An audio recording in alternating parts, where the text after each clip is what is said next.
Evening everybody. It is Friday the 22nd of April, I think.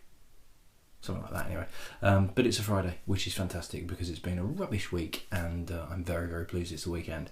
So it's a bit of a late one. I've had quite a busy day. So I'm going to crack two off quite quickly. I've got to upload one pretty much straight away because I'm not ahead of myself. So we'll get through these two quickly, and they should be relatively easy to get through as well because they are quite rare, and therefore there's a brief history, particularly about this first one. And there's not really too much to delve into. So the first one is this one, which was another donation from Andrew Butler. One of the thousands that he donated. It was quite ridiculous the amount that he gave away. So Andrew, thank you again. Now this one I did mention the other day when I did Ailsa Bay. Because Ailsa Bay is a distillery that's been set up by William Grant and Sons as part of the Girvan distillery. Girvan distillery is here. If you didn't catch any of those, any of that video or the Girvan grain that I've done previously.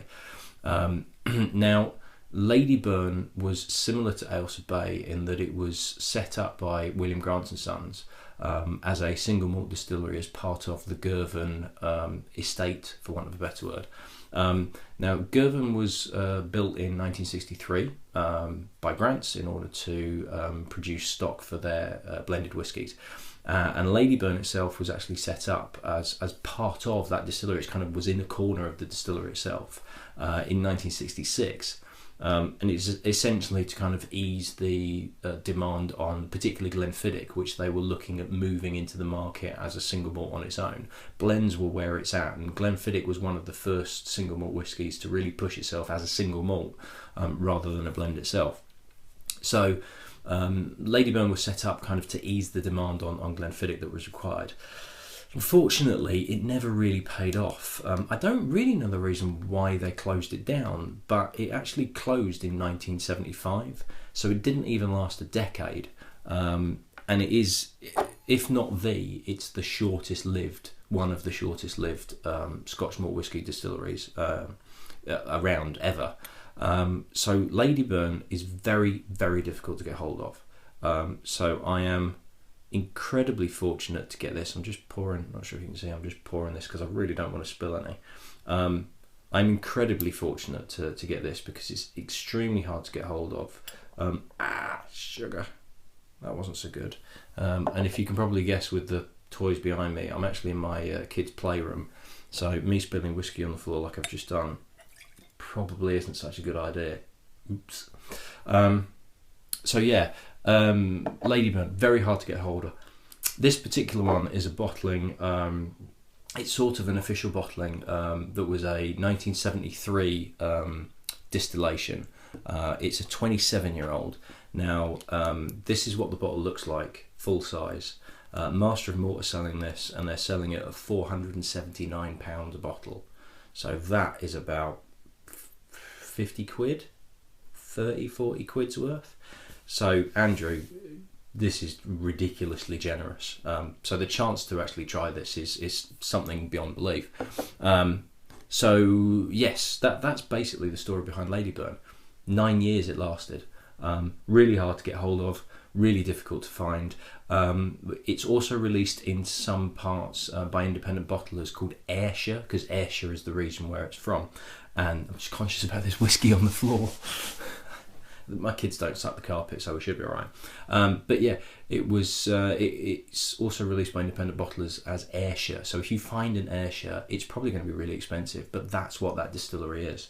There's not many of them around. Obviously, stock's limited, and there will be less and less in existence, because now technically Ladyburn is no more. Ailsa Bay kind of is Ladyburn, but it's a completely different distillery aspect. I wouldn't even say Ailsa Bay actually is Ladyburn. It's a totally different thing altogether. So yeah, I am very, very honoured to be able to actually have this. So we haven't got a white background, unfortunately. Maybe if I do it on my shirt, but a kind of it's pale. You know, I'd be willing to put money on that they've not added anything to this in terms of colouring or anything like that. It is, oh god, what was the percentage of it? 46%, I think it was. What Andrew's done with some of these is he's actually copied the label and then printed it out onto these stickers. But I can't remember what it is. What does it say? I think it's 46%, and I'm not going to check my phone because no, I am, because it's right for me to do that, because I need to tell you what the percentage is on this, because otherwise I'm not going to give you the full information. So bear with me. Talk amongst yourselves. Have a chat with my friends behind me, because they'll probably be able to give you some advice as well. Ladyburn, 1973. 1973. And I'm pretty certain, yes, because it was no, not that one, because that's 34-year-old. 1973. There we go. 3,000 bottles were released. £478.45. Bargain. It is 50.4%. So I'm willing to bet that's cask strength. So quite pale, even for something that's been aged that long. And I don't think that actually says either what it was just matured in. No, it doesn't, and I can't read the label, unfortunately, unless I look at images. This is very rude of me, isn't it? But I'm just going to see if I can actually That doesn't help at all. I'm actually looking at the front label. In the history, there has never been a bottling of Ladyburn single cask until this one. This is a single cask. There's only about 3,000 bottles of this, but it doesn't bloody say what it was matured in. So that's no help whatsoever. So if somebody out there does know, if there's anybody from Grants watching that wants to put some in the comments, that would be fantastic. So it is pale for such an aged whiskey. So I'm willing to bet it's probably not something like first fill bourbon or first fill Oloroso sherry or anything like that. It's kind of what I probably consider an oaky Chardonnay colour. So it's quite pale, but it's like a darker white wine more than anything else. There's a lovely sweetness on the nose though. A nice malty sweetness. Very pleasant indeed. No, I didn't bring any water with me in the kitchen, so I'm not going to go out and get any, so I'm just going to risk it without adding water to it, because I've not got any on me, but very little burn on the nose in terms of, with a 50% alcohol percentage, it's not hitting me at the back of the nose. There's a nice sweetness to it, it's nice and malty, there's a touch of pepperiness to it as well.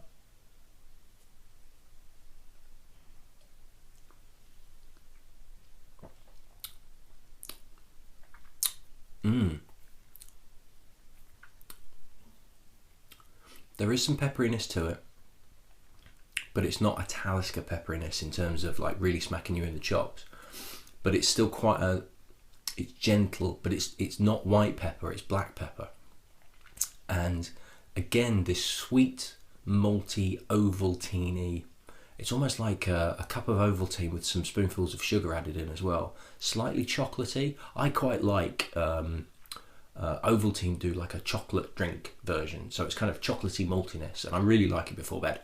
And there is elements of that in it. There's kind of like a soft chocolate, like soft milk chocolate, and malt, and sugar. It's kind of a couple of spoonfuls of sugar thrown in there. There is this kind of prickliness from the black pepper.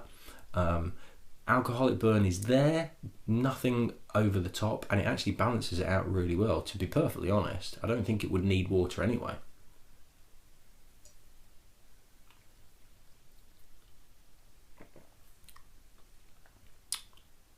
There's a really good balance in there, and there's quite a fresh feel to it as well. There is a freshness and a lightness in there, and it's sort of menthol. Yeah, there's a little bit of that in the background as well. There's a lot of flavours in there, and they're all balancing really well. They marry really, really well. And there's a lot of stuff. There is a smokiness to it, but it's this kind of peppery smokiness, a touch of bonfire smoke, but nothing too heavy. That's a very, very, very good whiskey, indeed. There's bags of flavour in that. There's loads of complexity. The finish is still going. I can still taste it now. I don't need to take another sip to say get some more flavours in there. It's lovely and warming. It's warming here. That's probably the alcoholic content, but it's a very pleasant warmth in the mouth. It's soft. It's sweet. It's got a fantastic balance. Really, really good whiskey, like proper, full-on, technically fantastic. Loads of stuff in there.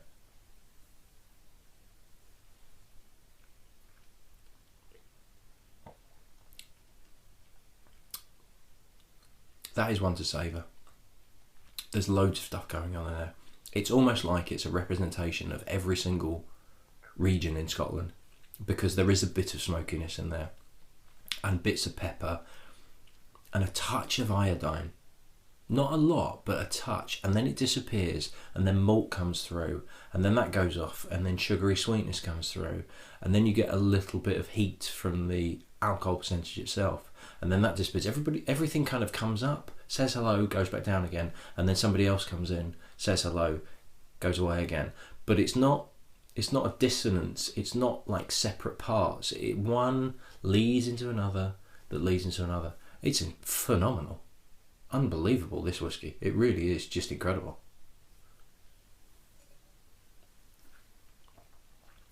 That is something special. That is something really, really good indeed. At £490, you would have hoped so, but you can understand why, in terms of the rarity of it, the fact that it's going to be increasingly hard to get hold of. It's a single cask bottling at cask strength, so there is a limited number of that. But just in terms of the sheer complexity that was in that whiskey, yeah, it's almost worth every penny. It's incredible. So much in there, and I can still keep tasting it now. That's something else. That really is absolutely fantastic. So if you can find it, get it. If you can afford it, obviously. Wow, superb stuff. Absolutely brilliant. Andrew, thank you so much for that. That is above and beyond the Call of Duty. That's just incredible stuff. Right, I need to wash out. I have a tiny bit left, and that might have to see me through to bedtime once I've done the next one. So I'll have a quick wash out, and I shall see you at the next. Cheers.